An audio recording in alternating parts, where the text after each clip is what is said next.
Number 1. Earl Lee Johnson. On the evening of April 18th, 2022, hundreds of Instagram users watched in horror as something unthinkable unfolded on their screens. For 16 minutes, viewers begged, pleaded, and frantically contacted police as they witnessed a crime being broadcast in real time. This is the story of Earl Lee Johnson Jr. and the murder that shocked Baton Rouge, Louisiana. 34-year-old Janice David was known to her family as a loving person who didn't deserve what was about to happen to her. Her cousin and godmother, Terry Austin, would later tell reporters, "Very horrible, very horrible. She didn't deserve to die like this. No one does." But on that April day, Janice found herself trapped in a nightmare that the world would witness through social media. Earl Lee Johnson Jr., then 35 years old, had been released from prison just 3 months earlier. He'd served a full 15-year sentence for armed robbery, getting out on January 27th, 2022. Those who knew his criminal history worried about his release, but no one could have predicted what would happen next. According to police, Johnson and Janice had been together for 3 to 4 days on what investigators described as a drug binge. During this time, Johnson claimed he'd fronted Janice $5,000 worth of illegal substances. The arrangement, as he told it, was that she would pay him back with her income tax return. But when the drugs were gone and the money still wasn't there, Johnson's anger began to build. The situation reached a breaking point when Janice tried to leave Johnson's white BMW. Witnesses and evidence would later show that she attempted to escape the vehicle at a gas station, desperately trying to get away from an increasingly volatile situation. Johnson pulled her back into the car, and what happened next would be broadcast for the world to see. Johnson drove to an office complex parking lot in the 3600 block of South Sherwood Forest Boulevard in Baton Rouge. It was here, in broad daylight, that he decided to go live on Instagram. What followed was 16 minutes of footage so disturbing that even seasoned law enforcement officers struggled to watch it. As hundreds of viewers tuned in, Johnson spoke directly to the camera while committing his crime. He taunted his victim, who was tied up with jumper cables, and ignored the flood of comments from horrified viewers begging him to stop. The comments section filled with pleas. "Stop. Someone call the police. This can't be real." But it was real, and it was happening in real time. Some viewers immediately contacted Facebook and Instagram, who then notified Louisiana State Police. The authorities were set into motion, but for Janice David, help would come too late. Multiple viewers reported the live stream to police, creating a digital trail that would prove crucial to the investigation. When East Baton Rouge Parish Sheriff's deputies finally located Johnson's white BMW, parked outside the Sherwood Towers office complex shortly before 10 p.m., they found Janice's body inside the vehicle. Evidence showed she had been beaten, choked, and stabbed multiple times. Johnson had even attempted to set the car on fire with her body still inside. But here's where the story takes an even stranger turn. Hours before the murder was discovered, Johnson had already been arrested for an entirely different crime. Earlier that same day, he'd been taken into custody for stealing a vehicle and leading police on a high-speed chase that ended in a crash. When officers arrested him after the pursuit, they had no idea they already had a murder suspect in custody. It wasn't until later that evening, when witnesses who'd seen the Instagram live video contacted authorities, that police connected Johnson to Janice David's death. Sergeant Legene McNeely of the Baton Rouge Police Department would describe the killing as a very gruesome, very evil act. During questioning, Johnson admitted to the crime. He told detectives that he used anything within his reach as weapons, and that he'd held Janice captive after she tried to escape. The evidence was overwhelming, not just his confession, but the fact that he'd literally filmed himself committing the murder and broadcast it to hundreds of witnesses. When Johnson's case went to trial in September 2025, his defense team attempted to argue that he was legally insane at the time of the killing. They pointed to his drug use, claiming that a mental defect, combined with substance abuse, made him unable to tell right from wrong. They even brought up medical reports showing he'd been treated for various conditions while in custody. But prosecutor Dana Cummings wasn't buying it. "He shows you throughout this case that he absolutely understands the difference between right and wrong," she told the jury. "He understood it in this video. He just wants to do wrong." The jury had to watch the entire 16-minute Instagram live video during the trial. According to District Attorney Hiller Moore, one juror wept openly while others could only watch through their fingers. The footage was so disturbing that Moore decided not to seek the death penalty, knowing the questions about Johnson's sanity would make a capital case too complicated. After deliberating for just over an hour, the jury of 9 women and 5 men returned with their verdict: guilty of first-degree murder. As the verdict was read, Janice David's family, who had endured over 3 years of waiting for justice, finally felt some measure of relief. On December 9th, 2025, Earl Lee Johnson Jr. stood before District Judge Carson Marcantel for sentencing. The judge, who had served in the criminal justice system for 35 years, told Johnson directly, "I've seen an awful lot in 35 years, but I have to tell you, you committed one of the most shocking murders that I've ever heard of, or had to see on video." Judge Marcantel sentenced Johnson to 999 years in prison, without the possibility of parole, probation, or suspension of sentence.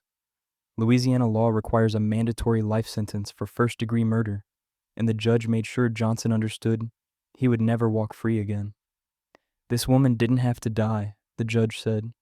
"This was one of the most completely senseless killings I have encountered in my career." For Janice David's family, the sentence brought some closure, and though it could never undo the horror of losing their loved one in such a public and brutal way. Her sister Heather wrote in a victim impact statement, "She didn't deserve this. The nightmares of that day have lingered with all of us for a very long time. Today we will get justice for Janice."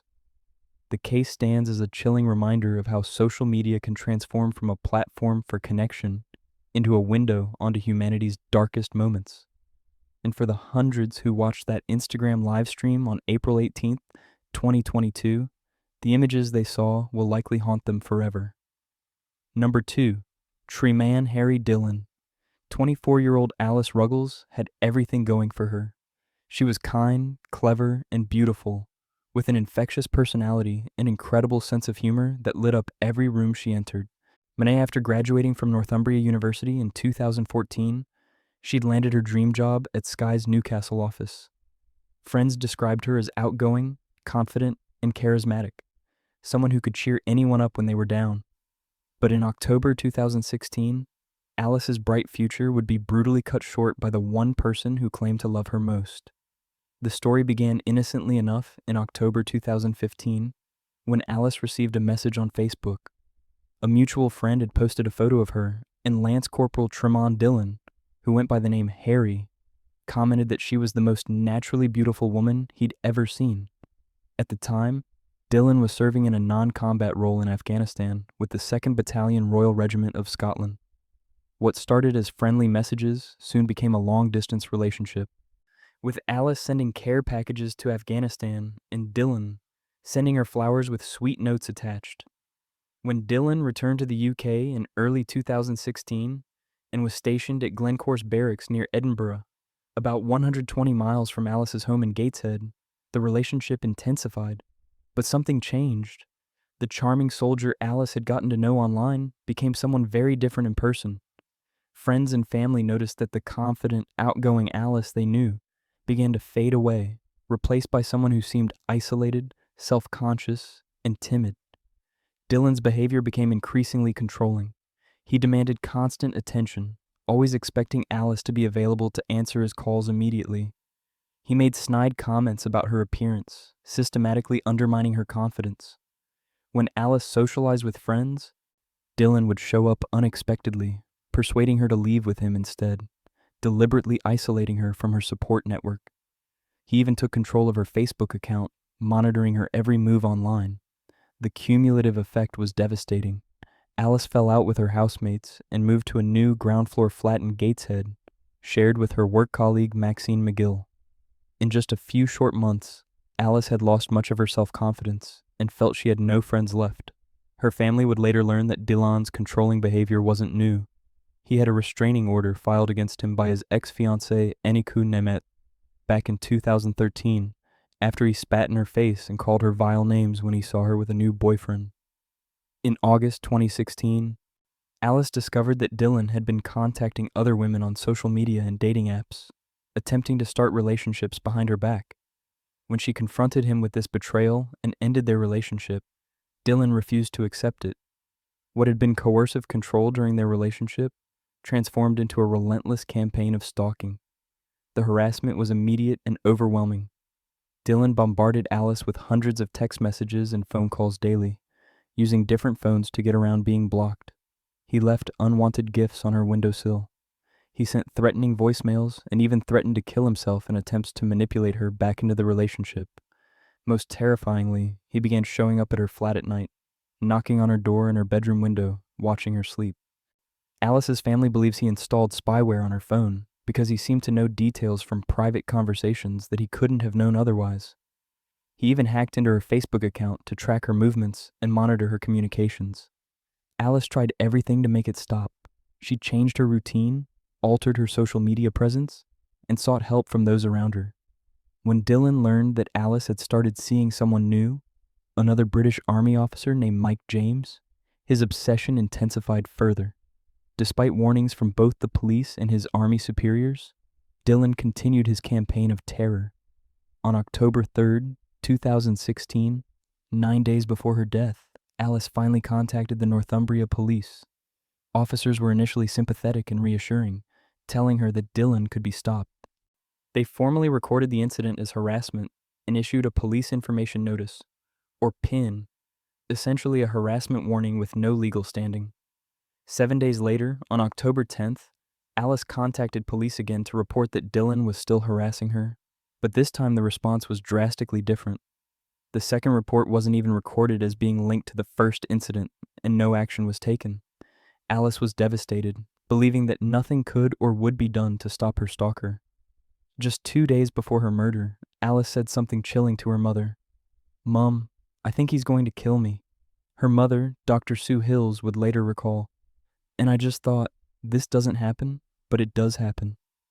On October 12th, 2016, Tremaine Dillon drove 120 miles from his barracks in Edinburgh to Gateshead. He climbed over a wall into the rear yard of Alice's ground floor flat and broke in through a bedroom window.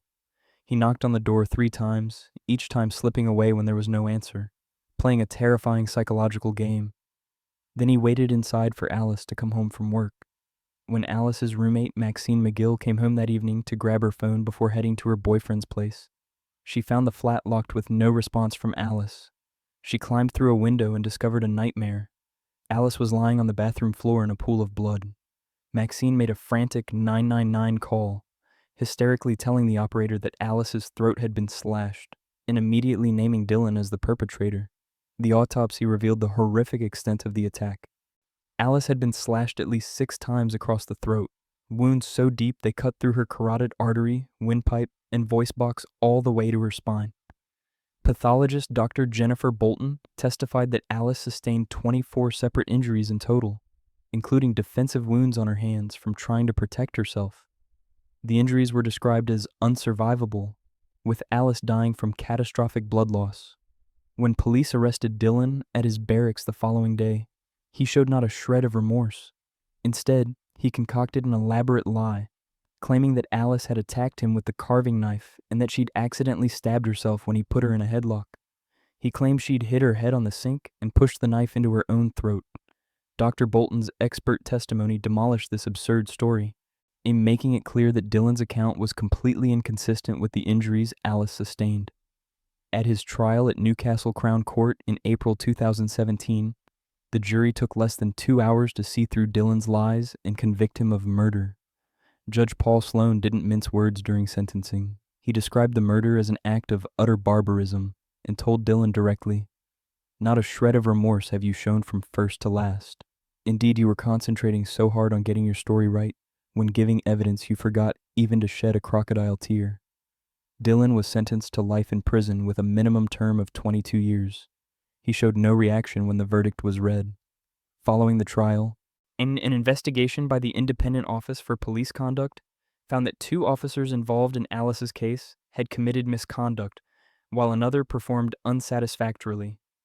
The investigation revealed that officers had asked Alice whether she wanted Dylan arrested, a question that guidance specifically states should never be asked, as the decision to arrest should lie with the officers themselves based on the threat assessment. Alice's death led to a domestic homicide review with 20 recommendations for local authorities, the Home Office, and the Ministry of Defense. But for Alice's family, no amount of policy changes could bring back their daughter. Every time we wake up in the morning, her mother said, there's a few seconds where everything seems normal, and then suddenly you think, oh, Alice is dead, and it's really hard. I don't think there's been a day since Alice died that I haven't cried.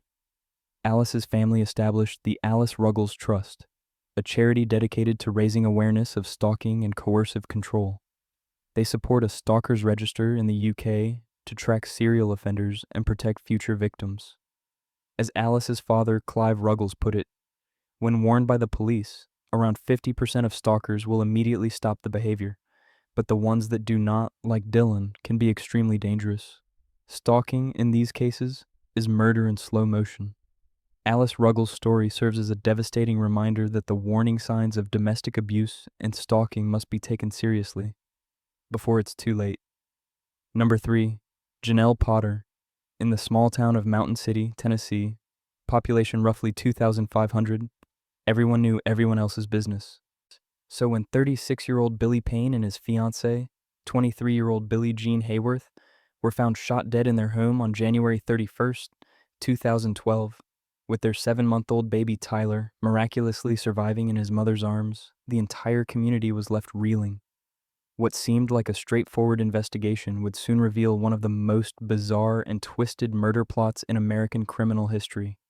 A catfishing scheme so elaborate that it convinced multiple people a CIA agent wanted them to commit murder. Janelle Potter moved to Mountain City, Tennessee in 2005, and from the start, she struggled to fit in. I wasn't born and raised here. I didn't grow up here. The then 31-year-old would later tell ABC's 2020, people here do not like outsiders. But Janelle's isolation wasn't just about being new to town. She suffered from type 1 diabetes and other health problems that kept her mostly homebound, living with her overprotective parents, Barbara and Marvin Buddy Potter, a former Marine who'd served in Vietnam. Janelle didn't have a job, couldn't drive, and spent most of her adult life in her bedroom surrounded by stuffed animals, living on social media. Her parents were extremely strict. She wasn't allowed to stay out late or have boyfriends. So when she befriended pharmacy clerk Tracy Greenwell in 2009, it felt like her social life was finally blooming. Tracy introduced Janelle to her brother, Billy Payne, a charming man known for his kindness. They became friends, going to barbecues and even rappelling together. Tracy also introduced Janelle to her cousin, Jamie Curd, who shared Janelle's love of computers. The two began secretly dating behind her parents' backs, communicating through hidden phones because Barbara confiscated any devices she found. Meanwhile, Janelle apparently developed a crush on Billy Payne, but there was a problem. Billy was dating Billie Jean Hayworth, and in 2011, the couple moved in together and had a baby. That's when things started to go sideways. Janelle began claiming she was being relentlessly cyberbullied on Facebook. Anonymous, cruel messages appeared on her page, with threats of rape and violence. I was a bad person. I was horrible. They threatened to get me raped, Janelle would later say. Her mother, Barbara, even posted publicly, "Please do not write on Janelle's Facebook. I begged them. Please don't do this." Janelle blamed Billie Jean Hayworth for the harassment, claiming she was jealous of Janelle's looks. The online feud escalated, with people choosing sides. Eventually, Billie Jean, and Janelle all unfriended each other on Facebook. "I think that we did it to each other," Janelle said. "I did Bill first, and then I think Billy did me, and I unfriended her." Jamie Curd even got into a physical fight with his own cousin Billy over the dispute. Police later found a rock in the Potter family's front yard with Billy Payne and Billie Jean's names written on it. And according to testimony, Janelle told friends she wished that Bill and Billie Jean and that damn baby would die. One witness, Linda Stevens, testified that she saw Janelle and Barbara Potter yelling at Billie Jean at a gas station. Afterward, Billie Jean cried, "This won't stop. They follow me everywhere, and now that I'm a mother, they say I'm unfit. They call me trash. They are constantly threatening me." But what authorities would discover was far more sinister than a simple social media feud. During this time, Barbara Potter began receiving emails from someone named Chris, a supposed CIA agent who claimed to be an old high school friend of Janelle's. Chris told Barbara he was watching over Janelle to protect her from threats. He said he couldn't use his real name, his real identity, Barbara explained. He was watching these people that he said were harassing her on the computer and calling her. The emails from Chris became increasingly alarming. He told Barbara that Billy and Billie Jean were mean girls, causing problems for Janelle. He claimed they were drug dealers and that they planned to rape and murder Janelle because she was a virgin, then cut off her head. The messages portrayed Janelle as too pretty to live. That's why her enemies wanted her dead. Barbara became so close to Chris through these emails that she even started calling him son. Chris was also texting with Jamie Curd, telling him his job as a CIA operative was to protect Janelle at all costs. The messages to Barbara grew more aggressive. In one email, Barbara wrote to Chris, "We've had enough. No one wants to kill anyone, but we will." In another message, she said, "If they don't think I'll shoot their asses when I'm out, they're wrong. I will do whatever I have to do to save my kid or myself.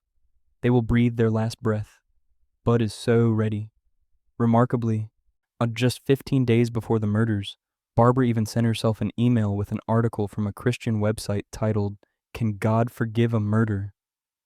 On the morning of January 31st, 2012, Buddy Potter and Jamie Curd drove to Billy and Billie Jean's home. Billy's father had left for work at 5:30 a.m., leaving the couple alone with their baby. Buddy Potter shot Billy Payne in the face, then slashed his throat. He then went to the nursery where Billie Jean was holding baby Tyler and shot her in the face as well. The baby was found hours later, covered in his mother's blood, but miraculously unharmed. When police began investigating, they naturally focused on the Potter family, knowing about the Facebook feud. During questioning, Jamie Curd asked a bizarre question.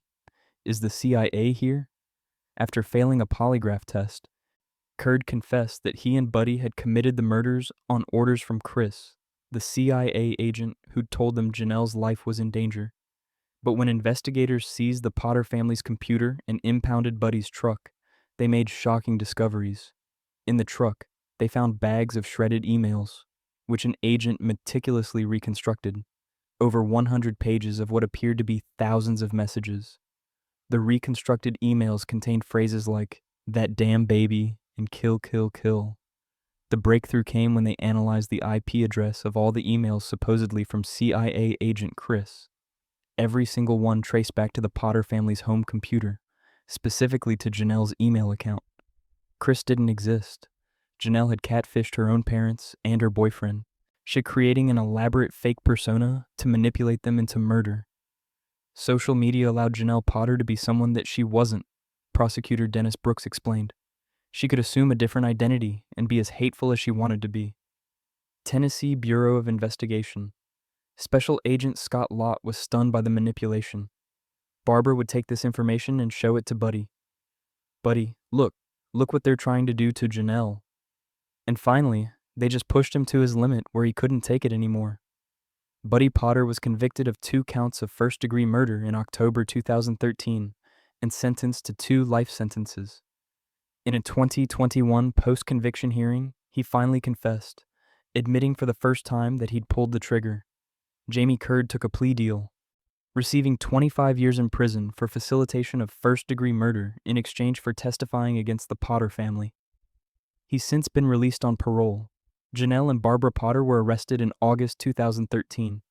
After a 7-day trial in May 2015, both women were convicted of first-degree murder and conspiracy to commit first-degree murder, and sentenced to life in prison. The jury took approximately 4 terabytes of digital evidence into account, years of social media posts, emails, and messages that revealed the elaborate catfishing scheme. In an interview with 2020 after her conviction, Janelle maintained her innocence. "I went through a lot with them, but I never wished them dead. I never wanted them dead," she insisted.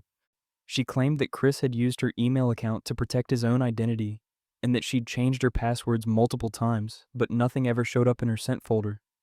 Barbara's murder conviction was later overturned in 2021 because her lawyer had also represented Marvin, creating a conflict of interest. Rather than face a retrial, she took a plea deal for facilitation of murder and is now eligible for parole in 2028. Janelle remains in prison, her appeal having been denied. For the small town of Mountain City, the case left scars that will never fully heal. Baby Tyler survived, but he'll grow up without his parents. all because of a Facebook feud that spiraled into one of the most complex catfishing murder plots ever documented. As Chief Deputy Joe Woodard, who helped investigate the case, sure told reporters, "The little boy, just thinking about him laying there just breaks my heart." The Facebook murders serve as a chilling reminder that in the digital age, the person behind the screen may not be who they claim to be, and the consequences of online manipulation can be deadly. Number 4, Sakina Thompson. In today's digital age, blocking someone on social media is often seen as a harmless way to remove drama from your life. But for 23-year-old Kayla Hodgson, a waitress living in Tamarack, Florida, that simple act of self-protection would trigger a chain of events that would cost her everything. This is the story of how online anger transformed into real-world violence, and how one woman traveled over 1,000 miles to commit murder, all because she was blocked online. Kayla Hodgson was young, vibrant, and trying to build a life for herself in South Florida. She worked as a waitress and had recently started dating a new man. What she didn't know was that his ex-girlfriend, 31-year-old Sakina Thompson from New York, was watching her every move online. Thompson wasn't just watching, she was seething with jealousy. The tension began building online, as it so often does in modern relationships. Thompson and Hodgson had never met in person, but through social media, Thompson knew exactly who Kayla was and what she represented. The woman who was now with the man Thompson still wanted.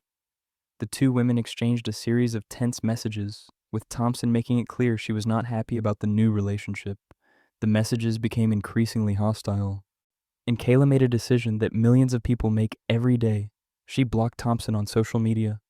For most people, being blocked online might sting the ego for a moment, but life moves on. But for Sakina Thompson, prosecutors would later argue, this digital rejection became an obsession. She admitted during trial that she was extremely upset when Hodgson blocked her. But upset doesn't begin to describe what prosecutors said she felt. They described her as jealous and insecure, emotions that would soon turn deadly. In the days following the block, Thompson began planning something unthinkable. She booked a flight from New York to South Florida, packing light and making preparations that prosecutors would later argue showed clear premeditation. She didn't tell Hodgson she was coming. She didn't reach out to the ex-boyfriend. Like, this wasn't about reconciliation or having a conversation. This was about revenge. When Thompson arrived in Florida, she took careful steps to conceal her identity. She wore a hat and a COVID-19 face mask, not for health reasons, but to avoid being recognized. She used a fake Uber account to arrange transportation, making it harder to trace her movements. Everything about her arrival suggested someone who knew exactly what they were about to do and wanted to avoid getting caught. In the early morning hours of July 13th, 2022, at approximately 5 a.m., Thompson arrived at Kayla Hodgson's apartment in the Tamarack Village Apartments. Kayla was home alone, likely just starting her day, or perhaps still asleep. When Thompson knocked on the door, Kayla answered, a decision that would cost her her life. What happened next inside that apartment would become the subject of intense courtroom debate. Thompson would later claim she went there to talk woman to woman about their shared romantic interest. She testified that she simply wanted to have a conversation, to clear the air. But prosecutors painted a very different picture, one of a woman who'd flown across the country with murder on her mind. According to Thompson's testimony, the conversation quickly turned violent. She claimed that Kayla attacked her first, grabbing her hair and punching her. She just starts grabbing my hair and punching me, Thompson told jurors. I'm on the floor. I'm kicking. I'm trying to get up to fight back at this point because now it's a fight. Thompson claimed that Hodgson struck her over the head with a hookah stem and then cut her stomach with a piece of glass from the hookah. At this point in her testimony, Thompson revealed something significant. She was 2 months pregnant at the time. I killed her because she took the glass from the hookah and slashed me across my stomach, she said. I told her I was pregnant and I felt like she was trying to hurt my baby. I didn't just fight for me, I fought for me and my baby. Then, Thompson made a claim that would become central to her defense. She said she blacked out. When she regained awareness, Kayla Hodgson was dead on the floor. I was walking in the blood, Thompson told the court, but the physical evidence told a much more brutal story. The gruesome autopsy photos shown to the jury revealed that Kayla had been stabbed dozens of times, far more than what could be explained by a momentary blackout or a single act of self-defense. The medical examiner's findings painted a picture of a sustained, vicious attack. This wasn't a woman defending herself from an attacker. This was murder. What Thompson did next is perhaps even more chilling than the murder itself. Instead of calling 911, instead of seeking help, Thompson began cleaning up the crime scene. She used Lysol wipes and paper towels to wipe away evidence. She threw her bloody clothes in the trash. And then, in a detail that particularly disturbed investigators, she changed into Kayla Hodgson's clothes before leaving the apartment. Surveillance footage from the apartment complex captured the jarring contrast.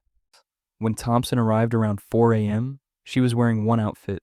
When she left, she was wearing completely different clothing, the victim's clothing. She used the same fake Uber account she'd arrived with to leave the scene and return to her hotel. Thompson didn't call the police. She didn't turn herself in. She simply flew back to New York, perhaps hoping she'd gotten away with it. But investigators in Florida were already building their case. When they found Kayla's body later that day, the evidence at the scene, combined with witness statements and digital records, quickly pointed them toward Thompson. On July 25, 2022, authorities obtained a warrant for Thompson's arrest. On August 3, 2022, she was arrested in New York and subsequently extradited back to Florida to face a first-degree murder charge. The trial, which took place in October 2025, became a battle between two narratives. The prosecution argued that Thompson had meticulously planned the murder, flying to Florida with the specific intent to kill Hodgson out of jealousy. They pointed to her disguise, the fake Uber account, the early morning timing, and the brutal nature of the attack as evidence of premeditation. Assistant State Prosecutor Tanya Johnson told the jury during closing arguments, "Being violated in your own home, in the sanctity of your own home, is a scary thing.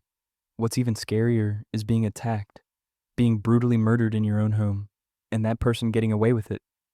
The defense countered that there was no evidence Thompson had brought a weapon to the apartment, suggesting that Hodgson had let her in willingly and that the violence had been spontaneous. They argued that Thompson acted in self-defense to protect both herself and her unborn child, and that the extreme nature of her response was due to fear and her blacked-out state. But the jury didn't buy it. They were shown graphic police body camera footage of the crime scene, saw the autopsy photos showing dozens of stab wounds, and heard about Thompson's calculated efforts to conceal her identity and clean up the scene.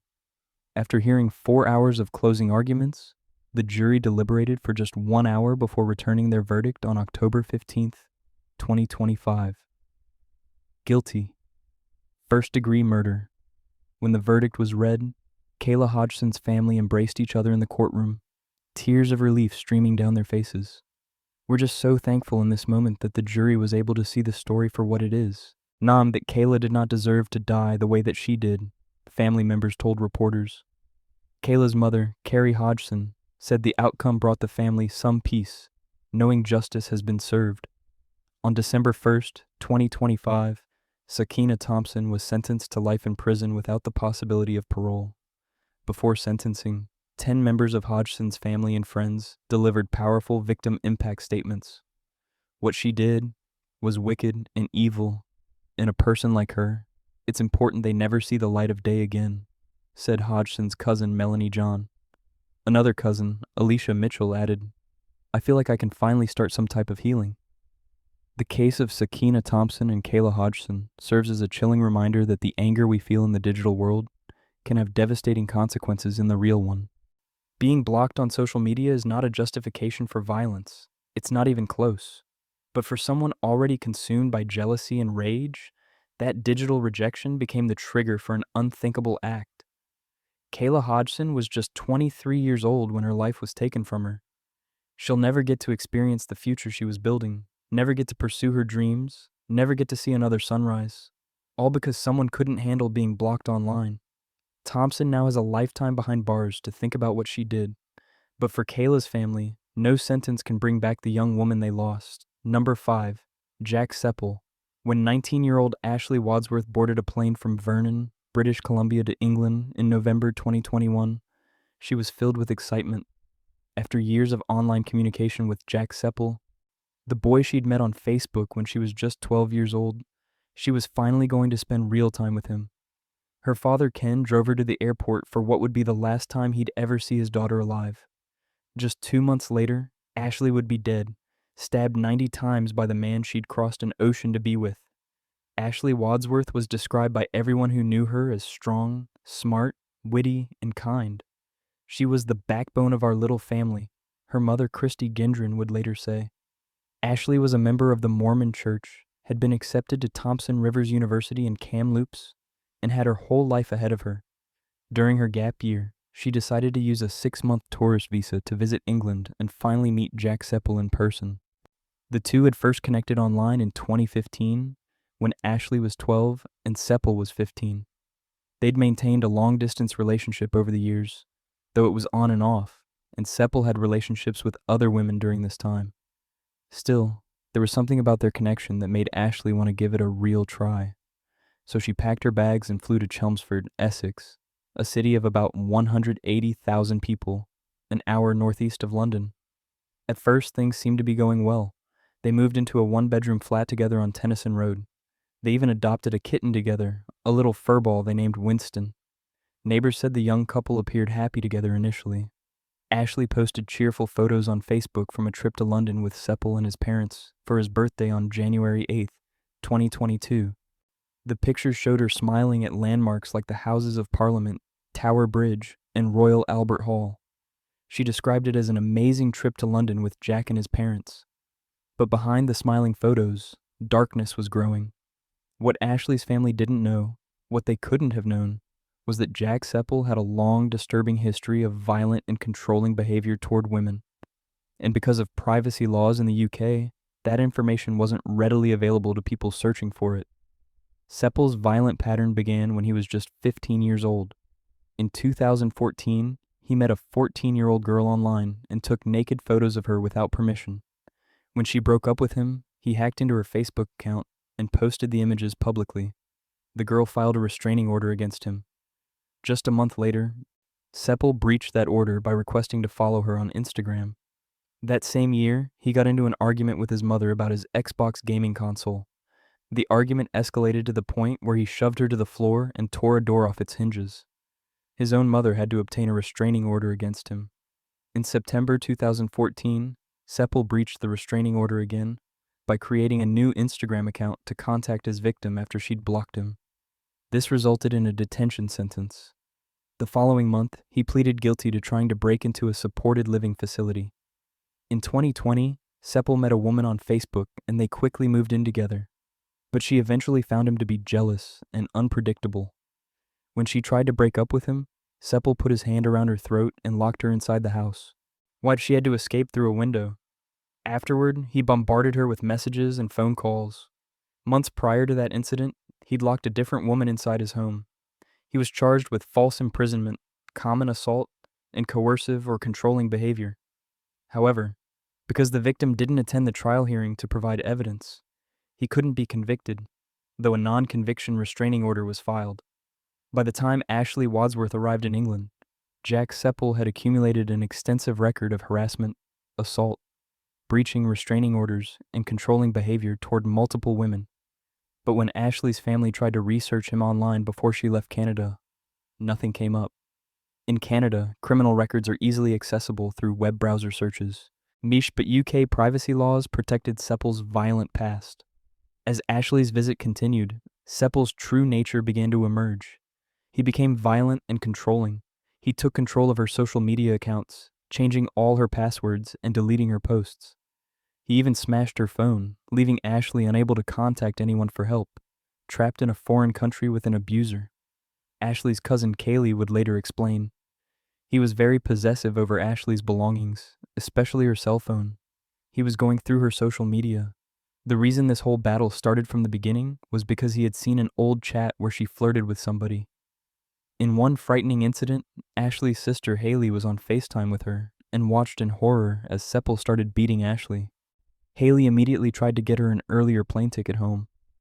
About a week before her death, Ashley told her mother that things weren't going well and that she wanted to return to Canada. She booked a flight home for February 3rd, 2022. But Jack Seppel found out about her plan to leave, and the thought of losing control over her sent him into a rage. On the morning of February 1st, 2022, neighbors heard a female scream. Ashley ran to a neighbor's house, hysterical, telling them that Seppel had beaten her up and thrown their kitten Winston against the wall. She said that Seppel was going to kill her, but Seppel came out and apologized, appearing calm and reassuring. The neighbor, believing everything was sorted out, left for a medical appointment at 9:30 a.m. Ashley also managed to use Seppel's Facebook account to message friends through their shared Mormon faith, pleading for help. Two friends who received the messages went to the flat, but when they weren't let in, they called emergency services. What happened inside that flat between 9:30 a.m. and when police arrived at 4:13 p.m. was a sustained, brutal attack. Seppel strangled Ashley and then stabbed her 90 times, so many wounds that they caused a defect in her spine. The stab wounds struck her heart, lungs, liver, and stomach. She also had bruises on her face, neck, and both legs and arms. After killing Ashley, Seppel left her body in the bed they'd shared and went about his daily business. Blood was found on his gaming console, indicating he'd been playing video games after murdering his girlfriend. Around 12:45 p.m., hours after the killing, Seppel filmed himself on his mobile phone. The footage, covered in Ashley's blood, showed him confessing to the murder and apologizing. Ashley's lifeless body was visible in the background of the video. When police finally broke down the door at 4:13 p.m., they found Seppel on a FaceTime call with his sister, showing her Ashley's dead body. When confronted by officers, Seppel told them, "I went psychotic. I'm sorry. I strangled her and stabbed her." He claimed it had happened 2 to 3 hours ago and that he'd taken a lot of drugs. The blood-stained kitchen knife used in the attack was found hidden behind a radiator pipe in the living room. Ashley Wadsworth was just 2 days away from flying home to Canada when she was killed. Just 48 hours more, and she would have been safe. At his trial preparation hearing on September 7th, 2022, Jack Seppel pleaded guilty to murder. Ashley's mother, Christy, said the plea was unexpected, but that she was relieved they wouldn't have to sit through a public trial with all its gruesome details. On October 10th, 2022, at Chelmsford Crown Court, Seppel was sentenced to life in prison with a minimum term of 23 years and 6 months. The Honorable Mr. Justice Murray described it as a brutal and cowardly attack and told Seppel directly, "Your criminal record shows a clear history of violent and controlling behavior toward women. You are a dangerous individual." In court, Ashley's father, Kenneth Wadsworth, fighting back tears, addressed Seppel. "Jack, you need to know and accept the brutality of what you've done and the never-ending pain you've caused my family. I wasn't keen on you going to England, being away from everyone, but you are such a strong person and knew what you wanted in life." Ashley's mother told the court, Ashley's passion and love for Jack would ultimately cost her her life. She tried to better him and even introduce him to religion. "Ashley is my baby, and the trauma of her murder has had a profound impact on my life.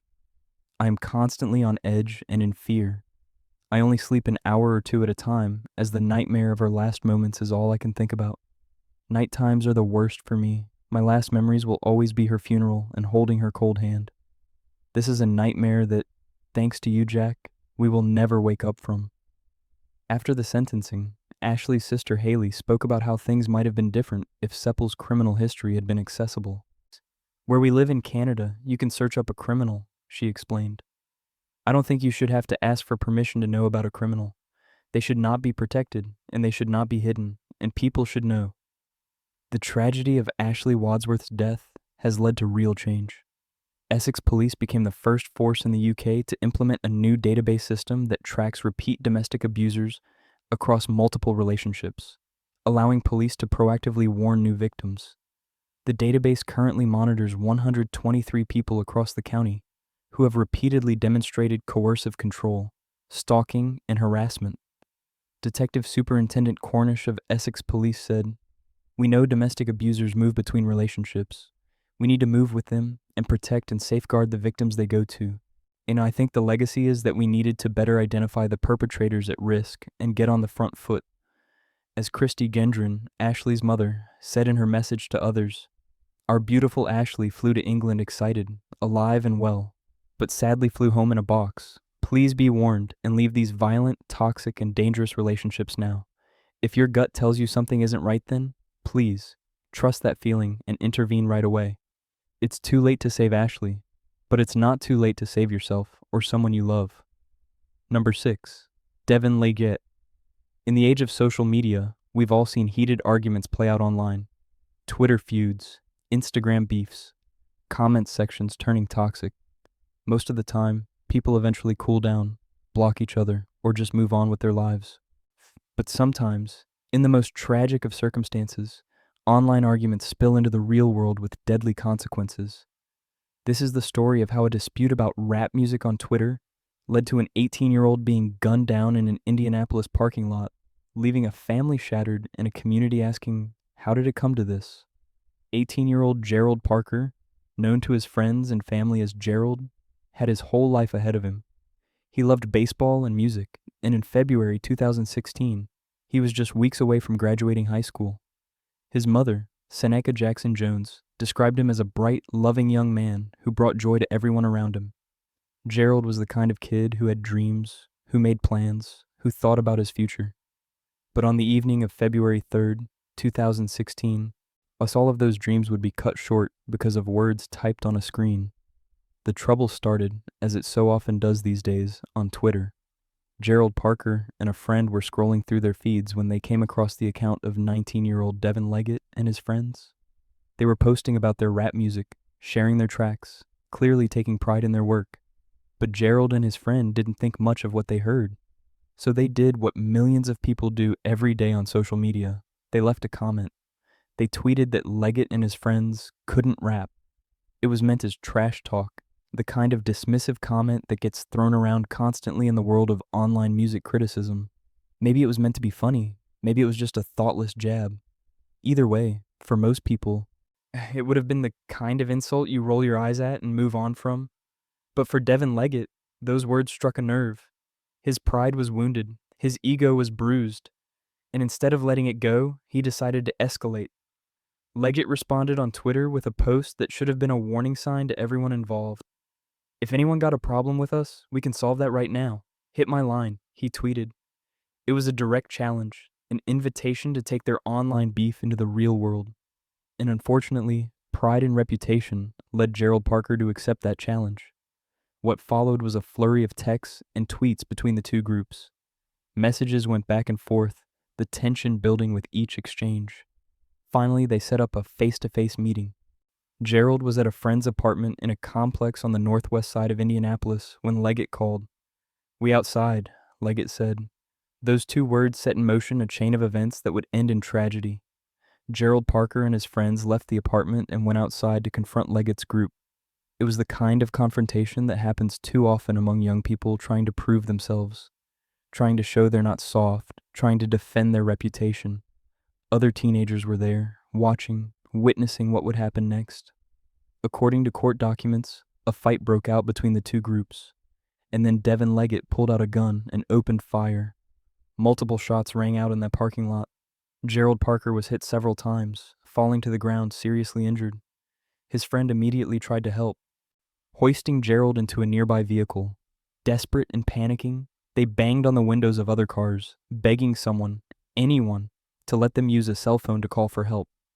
Gerald was rushed to the hospital, but his injuries were too severe. The 18-year-old who'd been excited about graduating high school, who loved baseball and music, who had his mother's love and his whole future stretching out before him, died from his wounds, all because someone said he couldn't rap on Twitter. When Seneca Jackson Jones got the news that her son had been killed, her world shattered. "My family's just devastated," she told reporters in the days after Gerald's death. He was taken away for nothing. 4 weeks after the murder, the grief remained as raw and painful as the first day. "It's the same pain. It plays every day. It's hard," she said. Gerald's death made headlines, in part because he was one of two teenagers killed on the same night in Indianapolis. In a completely separate shooting on the northeast side of the city, 16-year-old Jalen Murray was also gunned down. The violence that took two young lives in one night shocked the community and drew attention to the escalating problem of social media disputes turning deadly. Police investigating Gerald Parker's murder had a crucial advantage: witnesses. Several eyewitnesses came forward and identified Devin Leggett as the shooter. On Friday, February 26, 2016, police arrested the 19-year-old. He was charged with murder and carrying a handgun without a license.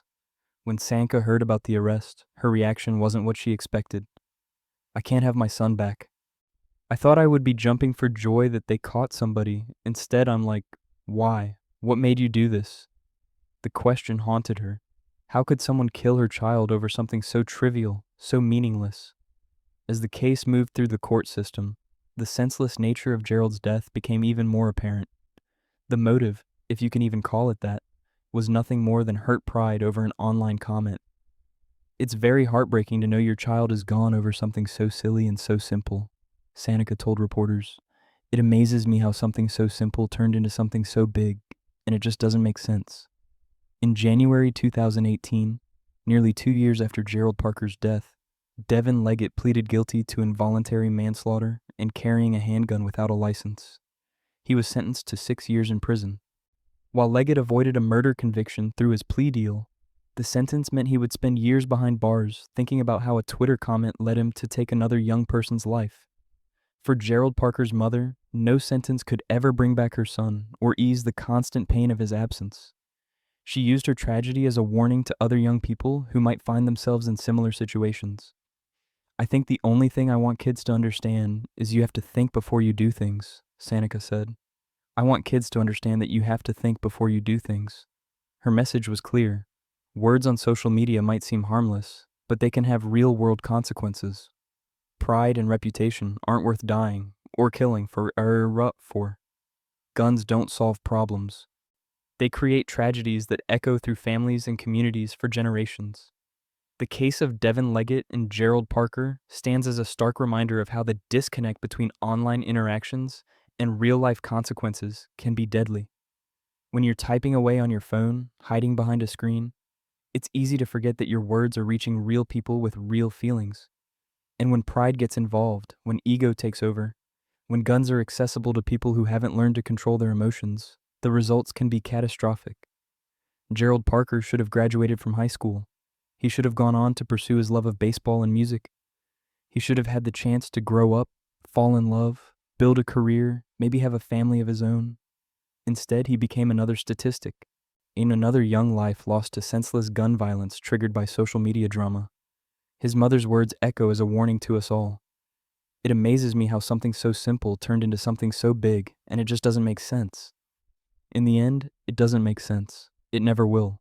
Because no tweet, no comment, no online argument is ever worth a human life. Devin Leggett will eventually be released from prison. He'll get a second chance at life, an opportunity Gerald Parker will never have. And Gerald's family will continue to live with the pain of his absence, knowing that their son died over words that should never have mattered in the first place. Number 7. Curtelius Denise Tapa Ingea, James. Social media has given us the power to connect with people across the world, to share our thoughts and experiences, and to build communities. But it's also created a dangerous new battleground where arguments can fester, grudges can grow, and conflicts that might have once been resolved face-to-face can instead spiral into something far more dangerous. On August 11th, 2023, in the small town of Semmes, Alabama, a Facebook feud between two young women would end in gunfire, leaving one woman dead, a teenager wounded, and a community asking, how did online anger become real-world violence? 22-year-old Curtelius Denise Tapangia James and 23-year-old Honesty Shacole Holloway Wilkerson knew each other, and like so many people these days, when they had problems with each other, they took it to social media. According to witnesses, the two women had been fighting back and forth on Facebook for some time. The exact nature of their dispute remains unclear. Witnesses told investigators they knew about the ongoing feud, but didn't know what the argument was actually about. But whatever started it, the tension between them had been building online, post by post, comment by comment, like kindling waiting for a spark. On the evening of Friday, August 11th, 2023, Curtelius James went out to dinner at a local restaurant with two friends. It was supposed to be a normal evening, good food, good company, nothing special. But when they returned to James's home on Ponderosa Drive South in Semmes, they walked into a scene of destruction that would change everything. All of Curtelius James's belongings had been thrown out into the yard. Her clothes, her personal items, everything she owned was scattered across the grass like garbage. But it got worse. Someone had keyed her vehicle, scratching long, deliberate lines into the paint, and all 4 tires on her car had been slashed, leaving the vehicle sitting useless on flat rubber. Someone had come to her home while she was gone and deliberately destroyed her property in an act of pure malice. The witnesses who'd gone to the restaurant with James were shocked by what they saw. This wasn't just casual vandalism. This was personal. This was a message. And everyone present knew exactly who had sent it. Shortly after James and her friends discovered the destruction, Honesty Holloway Wilkerson and her 14-year-old sister, Germany, arrived at the scene. According to witnesses, the sisters came to confront James about their ongoing Facebook dispute. What should have been an opportunity to talk, to maybe clear the air, or at least understand what was happening between them, instead became a heated argument right there in the yard, surrounded by James' destroyed belongings. We don't know exactly what words were exchanged. We don't know who said what, or how quickly the argument escalated. But what we do know is that Curtelius James, standing in her yard looking at everything she owned, scattered and destroyed, made a decision that would end one life and change countless others. James allegedly retrieved a shotgun and fired it at Honesty Holloway Wilkerson. The blast struck the 23-year-old in the chest. The devastating wound would prove fatal. Honesty died right there, in that yard where an online feud had finally exploded into the real world. But the violence didn't end with Honesty's death. Germany Holloway Wilkerson, aged just 14 years old, watched her sister get shot and immediately did what anyone would do. She ran. She fled down the street, terrified, trying to get away, trying to survive. But according to witnesses, Curtelius James allegedly chased after the fleeing teenager and fired again, this time striking Germany in her right thigh. Neighbors on Ponderosa Drive heard the gunshots and the screams. When Semi's police department officers arrived on scene in response to the shooting call, they found a nightmare. Honesty Shacole Holloway Wilkerson lay dead in the yard. A few blocks down the street, they found 14-year-old Germany at a neighbor's home, suffering from her gunshot wound. She had somehow made it to safety despite being shot, but her sister wasn't so lucky. Semis police had Curtelius James in custody at the scene. Recognizing the severity of the case, they immediately contacted the Mobile County Sheriff's Office and requested they take over the investigation. Mobile County Sheriff's Office Crime Scene Unit and major crimes detectives responded and began the difficult work of piecing together what had happened. The 2 witnesses who'd gone to the restaurant with James provided crucial testimony. They described coming back to find James' belongings destroyed and her vehicle vandalized. They confirmed that the Holloway Wilkerson sisters had arrived and argued with James. And they told investigators about the Facebook feud that had been ongoing between James and Honesty, though even they couldn't explain what the original disagreement was about. Curtelius Denise Tapine Jaya. James was taken to Metro Jail and charged with 2 serious felonies: murder for the death of Honesty Holloway Wilkerson and attempted murder for shooting her 14-year-old sister, Germany. She was held in the Mobile County Jail, awaiting a bond hearing. Germany Holloway Wilkerson was taken to a local hospital for treatment of her gunshot wound. While her physical wound would heal, the psychological trauma of watching her sister die and then being shot herself while trying to escape would last far longer. At just 14 years old, she'd witnessed violence that no child should ever see. The case drew attention across Alabama and beyond, becoming another tragic example of how social media conflicts can escalate into real-world violence. News outlets covered the story with headlines like "Social Media Feud Turns Deadly" and "Woman Charged After Facebook Fight Ends in Shooting." But behind those headlines was a family destroyed, a young woman dead, and a teenager traumatized. What makes this case particularly frustrating is the senselessness of it all. Nobody, not even the witnesses who knew both women, could explain what the Facebook fight was actually about. Whatever started the online feud, whatever those heated exchanges were over, it clearly wasn't worth what happened in that yard on August 11th, 2023. The destruction of James' property was certainly wrong. Having your belongings thrown in your yard, your car keyed, and your tires slashed is a violation that would make anyone angry. But the response, pulling out a shotgun and opening fire, was a catastrophic overreaction that transformed a property crime into murder. This case highlights several dangerous realities about social media and modern conflicts. First, online feuds create a distance that makes it easier to say things we'd never say face-to-face, escalating arguments faster and further than they might go in person. Second, that online anger doesn't stay online. it festers and grows until it demands a real-world confrontation.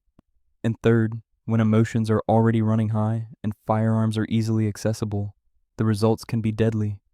Honesty Shacole Holloway Wilkerson was 23 years old when she died. She had her whole life ahead of her.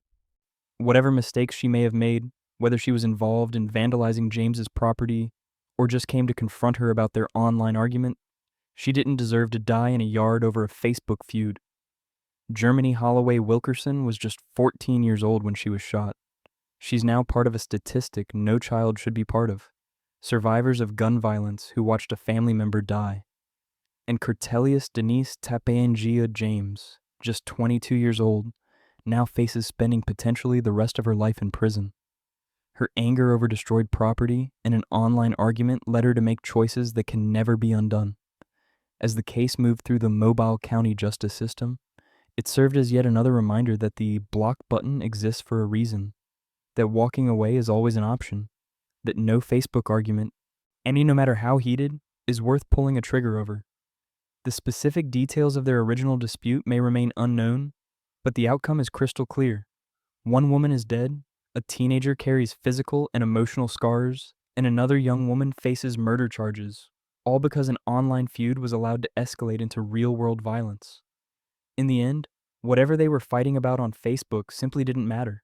None of it was worth Honesty's life, Germany's trauma, or Cortelius's future behind bars. Number 8. Manuel Ruiz. The Bellagio fountains on the Las Vegas Strip are one of the most iconic landmarks in America. Every night, thousands of tourists gather to watch the choreographed water show, filming videos and taking selfies against the backdrop of dancing water and lights. It's supposed to be a place of joy, wonder, and entertainment. But on the night of June 8th, 2025, that famous fountain became the backdrop for something horrific. A double murder caught on live stream, watched in real time by viewers around the world as an online feud between YouTubers exploded into deadly violence. 44-year-old Rodney Finley went by Finny the Legend on YouTube, where he'd built a channel featuring content and live streams from Las Vegas. He had over 6,000 subscribers who tuned in to watch his adventures around Sin City. His wife, 43-year-old Tanisha Finley, was often featured in his videos, and together they'd created a following of people who enjoyed their Vegas content. He just started the page and it just blew up, Rodney's mother would later say. He had no idea it was going to blow up like that. But success on YouTube comes with its own set of problems, especially when you're operating in the same space as other content creators. And for Rodney Finley, one of those problems was 41-year-old Manuel Ruiz, who went by Sin City Manny or Sin City Mannywise online. The feud between Finny the Legend and Sin City Manny had been brewing for years, dating back to at least 2023, according to other content creators. The exact origins of their conflict remained somewhat murky, but it appeared to center around copyright issues and content disputes. In March 2024, Rodney posted a video titled, "Look at what Sin City family, P. Manny and Julie, did to me," which showed screenshots of a copyright claim that had been filed against Finny's content. According to the email from YouTube, Finley's channel had received a copyright strike, and with YouTube's 3-strike policy, too many violations could result in channel termination. For a content creator, that's a career-ending threat, but the disputes went beyond copyright. According to later police reports, there were personal attacks involved as well. According to Manny, Finny posts content talking negatively about his wife and kids. Investigators wrote in their arrest report. The two YouTubers traded insults, made videos about each other, and aired their grievances in comment sections and live streams.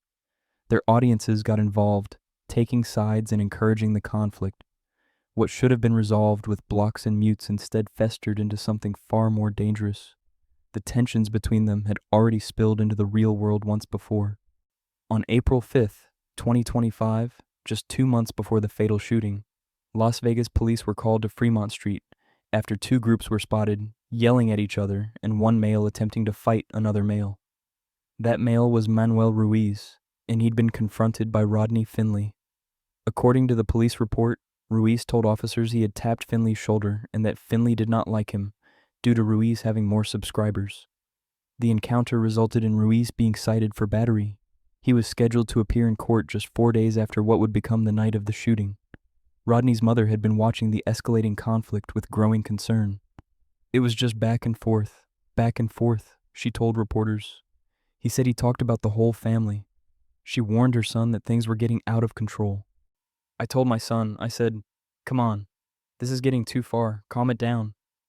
But in the world of YouTube drama, backing down can feel like losing, and pride often wins over prudence. On the evening of June 8th, 2025, Rodney and Tanisha Finley were doing what they did best, creating content. They were live streaming from outside the Bellagio Fountains, one of the most popular tourist spots on the Las Vegas Strip. Viewers were tuned in, watching the couple in real time as they chatted and filmed the famous fountains in the background. What those viewers didn't know was that Manuel Ruiz was looking for them. According to witnesses watching both live streams that night, Ruiz had been searching for Finley across the street at the Paris Hotel and Casino. And around 10:30 p.m., he found them. The live stream was still running when Ruiz appeared on camera. Rodney was adjusting the camera just 20 seconds before it happened. Then Ruiz came into frame and appeared to struggle with Tanisha Finley. And then he opened fire. The video captured it all. Ruiz advancing toward the couple while shooting, the chaos as shots rang out in the crowded tourist area. The moment everything went wrong. Rodney Finley was hit multiple times. Tanisha Finley was shot in the back of the head. Both collapsed on the street in front of the iconic fountains as tourists screamed and scattered in panic. Las Vegas Metropolitan Police officers were already on routine patrol on South Las Vegas Boulevard when they heard the gunshots near the Bellagio. They rushed to the scene moments later and found Rodney and Tanisha Finley lying on the street with gunshot wounds. Paramedics tried to save them, but it was too late. Both were pronounced dead at the scene. The shooting had happened in one of the most surveilled and heavily trafficked areas in the world. Police quickly identified Manuel Ruiz as the suspect. According to investigators, Ruiz fled the scene after the shooting, ditching evidence as he went. Police believed he threw his hat in a trash can at the Paris Las Vegas and crammed the murder weapon into a nearby fence. Body camera footage from officers at the scene captured the sound of gunshots and showed the aftermath. A double homicide in front of one of Las Vegas's most famous attractions. The next morning, Manuel Ruiz turned himself in at a Henderson police station. When questioned by detectives, he claimed self-defense. He said he believed Rodney Finley was reaching for a gun, so he opened fire to protect himself. He claimed he thought Tanisha also had a shiny black object in her hand that he believed was a gun. But the evidence told a very different story. No weapons were found near the couple. The live stream video clearly showed Manny advancing towards Finney while shooting, according to the arrest report. When detectives showed Ruiz this footage, evidence that contradicted his self-defense claim, he became frustrated and asked to speak with an attorney. Clark County District Attorney Steve Wolfson held a news conference and addressed Ruiz's self-defense claim bluntly. "I think it's probably garbage. There's no indication from any of the evidence at all that self-defense would be a viable defense." In July 2025, a Clark County grand jury indicted Manuel Ruiz on 2 felony counts of murder with the use of a deadly weapon. The indictment meant his case bypassed justice court and moved directly to district court. And then in August 2025, prosecutors filed a notice of intent to seek the death penalty. To seek capital punishment under Nevada law, prosecutors must prove one or more aggravating circumstances occurred. In Ruiz's case, prosecutors argued that he knowingly created a great risk of death to more than one person by opening fire in such a crowded tourist area. The Bellagio fountains draw thousands of people every night. Any one of them could have been hit by a stray bullet. At a court appearance, when asked about the charges, Ruiz told cameras, "I'm innocent," but the evidence against him is substantial. The livestream video showing him advancing while firing, witness testimony, forensic evidence of the weapon and discarded items, and the fact that no weapons were found on the victims. Rodney Finley's mother is left to grapple with a loss that never should have happened. Her son and daughter-in-law are gone, killed over YouTube drama that spiraled out of control. "He just started the page and it just blew up," she said, her words now carrying a tragic double meaning. The case has become one of the most high-profile examples of how online conflicts between content creators can turn deadly. Police collected approximately 4 terabytes of digital evidence, years of social media posts, videos, comments, and in messages documenting the escalating feud between Ruiz and the Finleys. It's a digital paper trail showing exactly how online anger transformed into real-world violence. Manuel Ruiz remains in custody at Clark County Detention Center. His trial is scheduled to begin in August 2026. If convicted, he could face the death penalty for killing 2 people in front of the Bellagio fountains while hundreds of tourists watched and thousands more viewed the live stream. The Bellagio fountains still dance every night. Tourists still gather to watch and film, and Las Vegas continues to bill itself as the entertainment capital of the world. But for those who were there that night, or who watched the live stream in horror, the fountains will forever be associated with the moment when a YouTube feud ended in murder. Rodney and Tanisha Finley's story serves as a stark warning to content creators everywhere. Online feuds aren't worth your life. Copyright strikes, subscriber counts, comment section battles. None of it matters when guns get involved. The block button exists for a reason. Walking away isn't losing, sometimes it's surviving. Number 9. Michael Lane. 19-year-old Shauna Grice had her whole life ahead of her. She lived in Portslade, a coastal town near Brighton, England, and had been dating her boyfriend Ashley Cook since secondary school. In the summer of 2015, she landed her first real staff position at Brighton Fire Alarms as a receptionist, a respectable job that allowed her to save money for the wedding she and Ashley were planning. But when 26-year-old mechanic Michael Lane introduced himself to Shanna at work, everything changed. There was an immediate attraction, and despite her relationship with Ashley, Shauna and Lane began a secret, on and off romance. By early 2016, Shauna wanted out. She'd realized Lane was possessive, controlling, and volatile. She ended things and returned fully to Ashley. But Michael Lane refused to accept it. According to a friend, Lane said something chilling. She'll pay for what she's done. And for the next 8 months, Shauna Grice would live in terror as Michael Lane stalked her relentlessly. She would beg police for help 5 times in 6 months. And instead of protecting her, they would fine her for wasting their time. It's a case that exposes how catastrophically the system can fail vulnerable women, and how stalking, when ignored, almost always escalates to murder. Lane started with what seemed like romantic gestures. On February 8, 2016, Shanna received an unwanted bouquet of flowers for her 19th birthday. She complained to her boss that the gift was inappropriate, making it clear she wanted nothing to do with Lane. Days later, she discovered all 4 tires on her car had been slashed. Strangely, Michael Lane appeared from nowhere and offered to change them for her. Then Ashley Cook found his car had been keyed. Deep scratches gouged into the paint with a note stuck on the windscreen. Dear Ash, Shauna has and always will cheat on you. Happy New Year. Shauna knew who was responsible. On February 8, 2016, she made her first call to Sussex police.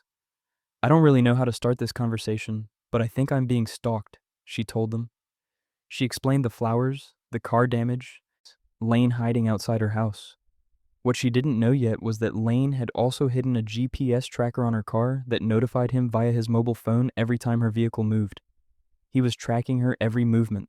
Sussex police responded immediately, tracking down Lane and warning him to leave Shauna alone. He did, but not for long. On March 24th, late at night, Lane chased Shauna down the street where she lived, snatching her phone from her ear mid-call and pulling her hair. When she tried to flee, he grabbed her and hit her.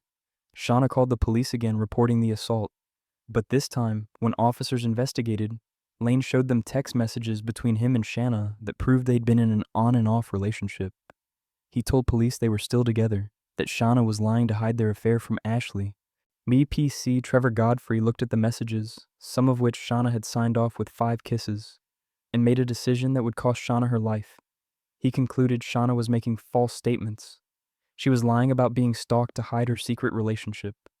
Instead of offering her advice or protection, police fined Shanna £90 for wasting police time and making a false report. The message was clear. The police didn't believe her. They saw her as the criminal, not the victim. But Lane didn't stop. In July 2016, he escalated. On July 9th, Shanna woke to a nightmare. Lane had stolen her backdoor key, let himself into her home, crept into her bedroom, and watched her while she slept. When she discovered him there, she was terrified. She called the police immediately. Lane was arrested and interviewed by PC John Barry Mills. But Mills, who had just been trained on stalking and harassment interviews the day before, conducted only a 12-minute interview. He failed to review Lane's case notes, which would have shown a pattern of escalating behavior and multiple complaints. Mills later admitted he'd given Lane the benefit of the doubt. Lane was cautioned for theft of the key, not for the more serious charges of stalking or harassment, and released. Shauna called police again on July 12th, reporting that Lane was following her in his car and making heavy breathing phone calls from withheld numbers. PC Mills failed to contact her or update her about the incident from July 13th through July 15th. When Shauna finally received a response, it was a letter stating the case was closed. Friends said Shauna was furious. She couldn't believe the police had dropped the case. She was so angry and disillusioned that she stopped reporting the stalking. It was the last time she contacted police before Michael Lane murdered her in August. Shauna began relying more on friends and family to keep her safe, asking them to contact her if she hadn't been in touch for a few hours. She knew she was in danger, but the people who were supposed to protect her had abandoned her. On the evening of August 24th, 2016, CCTV cameras at a supermarket car park captured Michael Lane buying cans of petrol. More cameras recorded him walking toward Shanna's address. The next morning, August 25th, at around 7:30 a.m., Lane watched as Ashley and Shauna's two flatmates left for work. He knew she was alone. Lane entered the house, walked to the kitchen, and took a knife. Then he went upstairs to Shanna's bedroom and cut her throat.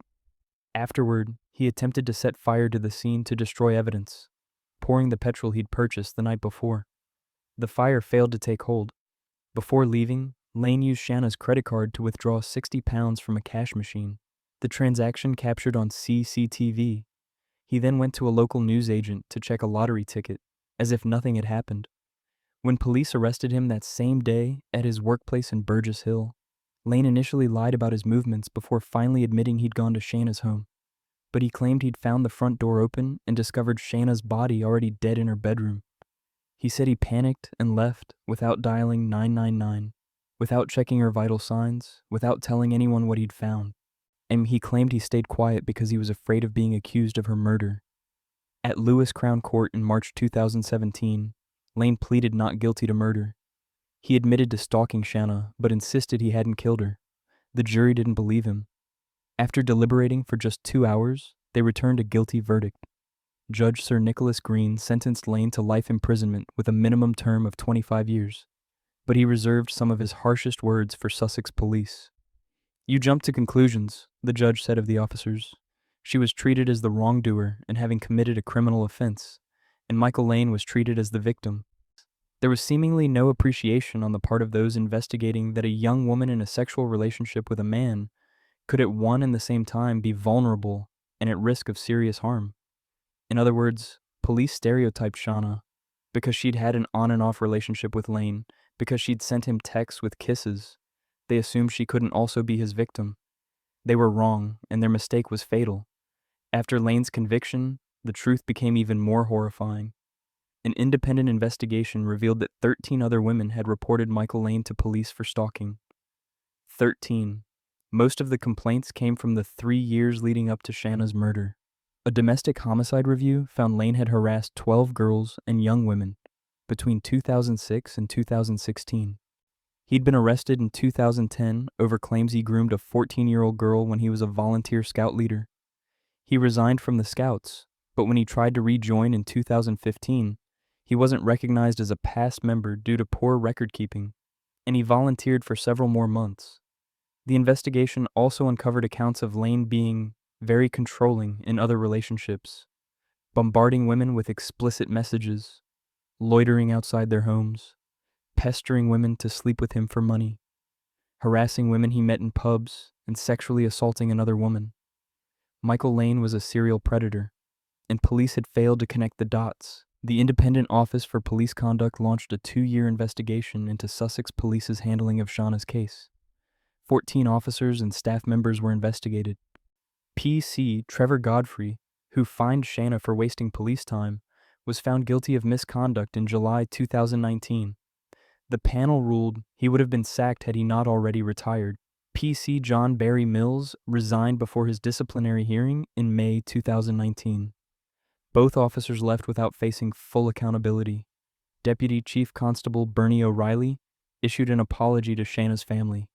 When we looked at the circumstances leading to Shanna's murder, we felt we may not have done the very best we could, he admitted.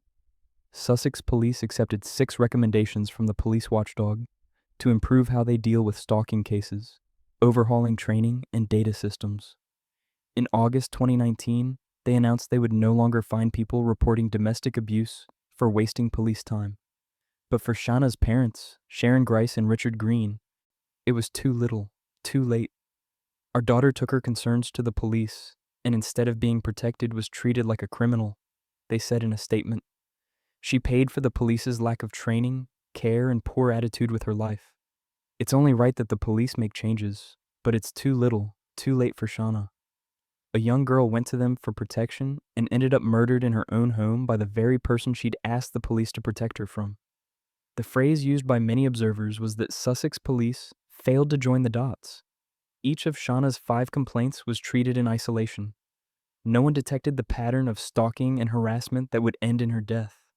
Research shows that 94% of female murder victims experience stalking behavior before their deaths. And stalking is not a minor nuisance. It is a precursor to violence and often a warning sign of fatal intent. Shanna Grice understood this. She tried to protect herself. She did everything right. She reported, she documented, she sought help. And the people who were supposed to protect her failed her at every turn. Shanna Grice should be alive today. She should have married Ashley Cook. She should have celebrated her 20th, 30th, 40th birthdays. Instead, she's a cautionary tale about what happens when stalking isn't taken seriously, when victims are blamed instead of believed, and when warning signs are ignored until it's too late. Michael Lane will spend at least 25 years in prison for what he did. But no sentence can undo the damage caused by a system that treated a terrified teenage girl like a liar and her stalker like a victim. Shanna deserved better. Every stalking victim deserves better. Number 10, Kathleen Boyer. 18-year-old Kayla Van Wert was a young mother trying to make her life work.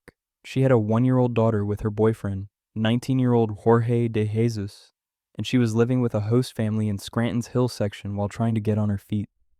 Friends described her as strong-willed and athletic, someone who loved sports and had a fierce protective instinct when it came to her baby. But on Memorial Day weekend in 2016, a Facebook argument over her boyfriend would lead Kayla to make a fatal decision, agreeing to meet for a fistfight in an alley with someone she once considered a friend. A 16-year-old Kathleen Boyer was a sophomore at West Scranton High School. She and Kayla had been friends once, but that friendship had soured over the one thing that ruins more relationships than almost anything else: a man. Kayla suspected that Kathleen had been sleeping with Jorge de Jesus behind her back, and rather than let it go, Kayla decided to confront her. The confrontation started on Facebook Messenger, where the two exchanged angry messages back and forth. Accusations flew. Insults were traded. The conversation escalated quickly, as online arguments often do, with both young women typing out their anger in real time. But then the conversation took a deadly turn. According to the Facebook messages that would later be examined by investigators, it was Kathleen Boyer who initiated the idea of a physical fight. And Kayla Van Wert agreed. They arranged to meet on Sunday night, May 29th, 2016, on McKenna Court in an alleyway in Scranton's Hill section. This wasn't going to be a quiet confrontation. They were planning an old-fashioned brawl to settle their dispute, and word spread quickly among their social circle. By the time the two girls arrived at the meeting spot, they had an audience. 5 other teenage girls gathered to watch as Kathleen and Kayla prepared to fight over Jorge de Jesus.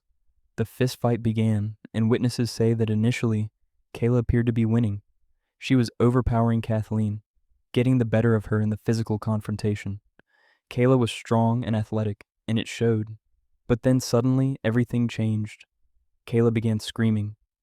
"She's stabbing me," she cried out over and over again. "She's stabbing me." The witnesses scattered in panic as they realized what was happening. Kathleen Boyer had pulled out a knife and was stabbing Kayla Van Wert multiple times during the fight. The Facebook messages between the two girls would later prove crucial in understanding what happened. Kayla had agreed to a fistfight, but she hadn't brought any weapons. She hadn't threatened Kathleen with any weapons. This was supposed to be hands only. But Kathleen had come prepared with something else entirely: a knife. According to witnesses and police reports, 2 knives were brought into the alleyway that night, though it's unclear if both belonged to Kathleen or if someone else had brought a weapon as well. What is clear is that Kathleen Boyer used a knife to stab Kayla Van Wert at least twice, inflicting multiple stab wounds. As Kayla lay bleeding in the alley, witness Arlene Sembrot saw an SUV pull up to McKenna Court. A man, wearing a red shirt and chains, got out of the vehicle, ran into the alley, and carried Kayla's body out. He placed her in the SUV and sped away toward Regional Hospital of Scranton. Sembrot then watched as a group of 5 people returned to the scene with flashlights, searching the alley for something. Possibly the weapon, possibly evidence of what had just happened. By the time Kayla Van Wert arrived at the hospital, it was too late. She was pronounced dead from multiple stab wounds. The autopsy confirmed what everyone already knew. This was a homicide. An 18-year-old mother was dead over a Facebook fight about a boyfriend. Her 1-year-old daughter would now grow up without her mother. While Kayla's family and friends were processing the devastating news, Kathleen Boyer was processing what she'd just done. And in a move that would later be used as evidence against her, she posted a statement on Facebook. "I'm wrong, I'll admit it, and I'm going to turn myself in," the post began. But then it ended with 2 chilling words: no remorse. Scranton police arrested Kathleen Boyer and charged her as an adult with aggravated assault and reckless endangerment. Those charges would soon be upgraded to criminal homicide. At just 16 years old, Boyer was facing adult murder charges for killing someone she once called a friend.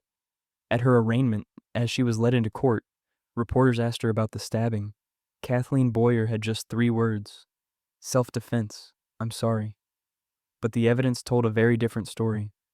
The Facebook messages between Kathleen and Kayla clearly showed that Kathleen had initiated the fight, not Kayla.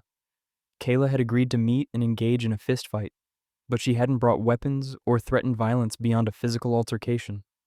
Meanwhile, Kathleen had arrived armed with a knife, or possibly 2 knives, which she used when the fight wasn't going her way. And her post-stabbing Facebook status claiming no remorse directly contradicted her claims of self-defense and regret. Scranton Police Chief Carl Graziano spoke to reporters about the case and noted a disturbing trend. "Our last 2 homicides involved juveniles," he said. "Violent crime in the city of Scranton is on the decline. Juvenile crime is on the incline." This was the 4th homicide involving juveniles in Scranton in just 3 years. As Kathleen Boyer sat in Lackawanna County Prison, kept separate from the general population due to her age, memorials grew on McKenna Court where Kayla Van Wert had died. Balloons and candles spelling out KV marked the spot. Friends held a viewing and planned a public vigil to honor the young mother whose life had been cut tragically short. Kayla's friend Sky Yo spoke to reporters through tears. "She was like a sister to me," she said. And when asked about Kathleen Boyer, whom most of Kayla's friends didn't even know, Yo expressed the question on everyone's mind. "I want to know why she didn't talk it out or fist fight it out. Why did she have to pull a knife?" It was a question that would haunt the case. Why did a teenage dispute over a boyfriend, a dispute that started on Facebook and could have been resolved a dozen different ways, end with a knife and a dead teenager? On July 3rd, 2017, exactly 1 week before her trial was scheduled to begin, Kathleen Boyer appeared in Lackawanna County Court and changed her plea. "You understand by pleading guilty, you are admitting to the things you're charged with?" the judge asked. "Yes, Your Honor," Boyer answered. She pleaded guilty to 3rd-degree murder. Boyer's attorney called the entire situation senseless and stupid, noting that the victim and suspect had been friends and were together just days before the deadly fight. Boyer herself later admitted that while she did not intend to kill Kayla Van Wert, the stabbing was not done in self-defense. The Facebook messages proved that beyond any doubt. On October 4th, 2017, Kathleen Boyer, now 17 years old, stood before the court for sentencing. She cried as she addressed the judge and Kayla's family. "I'm sorry for what happened," she said. "I'm not a bad person." She asked for forgiveness from Kayla Van Wert's family, but Assistant District Attorney Drew Krowiak reminded the court of the stakes. "Unfortunately, a young woman lost her life, and now her infant daughter has to live without a mother," he said. The judge sentenced Kathleen Boyer to 7 to 20 years in state prison. With credit for time served, Boyer would spend at least another 6 years behind bars before being eligible for parole. She is currently incarcerated at Cambridge Springs Prison in Pennsylvania. The case became a cautionary tale about how social media feuds can escalate into real-world violence with deadly consequences. Two teenagers who were friends just days before ended up in an alley fighting over a man, and one of them brought a knife to what was supposed to be a fistfight. Jorge de Jesus, the boyfriend at the center of the dispute, was in jail on a parole violation at the time of the murder after allegedly being violent with Kayla Van Wert. The man these two young women fought over wasn't even free, wasn't even treating Kayla well, and certainly wasn't worth dying for. Kayla Van Wert's 1-year-old daughter will grow up knowing her mother was killed in an alley over a Facebook argument when she was just 18 years old. She'll grow up without her mother's fierce protectiveness, without her strength, without her love. And she'll grow up knowing that a dispute that could have been resolved with a block button, a conversation, or simply walking away instead, ended with her mother bleeding to death in a Scranton alley on Memorial Day weekend. The memorial on McKenna Court served as a stark reminder. Facebook fights aren't worth your life. No boyfriend is worth dying for. And when someone suggests settling an online argument with a physical fight, the only winning move is not to show up at all. Kathleen Boyer will eventually be released from prison, hopefully having learned that no remorse should never be the response to taking someone's life. But Kayla Van Wert will never get a second chance. Her daughter will never get her mother back. And all because two teenagers let a social media argument escalate into murder.